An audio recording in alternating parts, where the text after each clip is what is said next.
അജ്മി day ഉമ്മയെ എന്താടാ എത്ര നേരം കൂടി അങ്ങോട്ട് വിളിക്കുന്നത്? നീ എന്നെയാണോ വിളിച്ചത്? എന്റെ പെൺപിള്ളല്ലേ വിളിച്ചത്?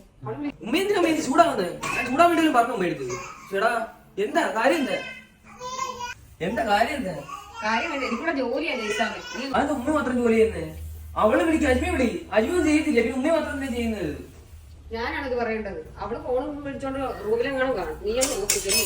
ഞാൻ രാവിലെ അടുക്കള കയറിയത്. എത്ര നേരം കൂടി എന്നെ കിടന്ന് വിളിക്കുന്നത്? ഉമ്മ പറഞ്ഞാൽ ശരിയാ, നീ 24 മണിക്കൂർ ഫോണിൽ വിളിച്ചോണ്ട് അവിടെ അറിയിരിക്കുക. ഉമ്മ ഒറ്റയ്ക്ക് പറക്കിടന്ന് ചെയ്യുന്നുണ്ടോ നീ? ഹലോ, ഇക്ക എന്തറിഞ്ഞോണ്ടാ ഈ പറയുന്നത്? ഞാനാണ്ട് ഇപ്പൊ ഇങ്ങോട്ട് വന്നിരുന്നതേ ഉള്ളൂ. വീട്ടിൽ നിന്ന് വിളിച്ചു, അതിനാ ഞാൻ ഇങ്ങോട്ട് വന്നിരുന്നത്. രാവിലെ തൊട്ട് ഞാൻ അടുക്കളയിൽ ഇക്കയെ കണ്ടോണ്ടങ്ങാണ്ട് ഉമ്മ അടുക്കളയോട്ടങ്ങാണ്ട് കയറി ചെന്നതങ്ങാണ്ട.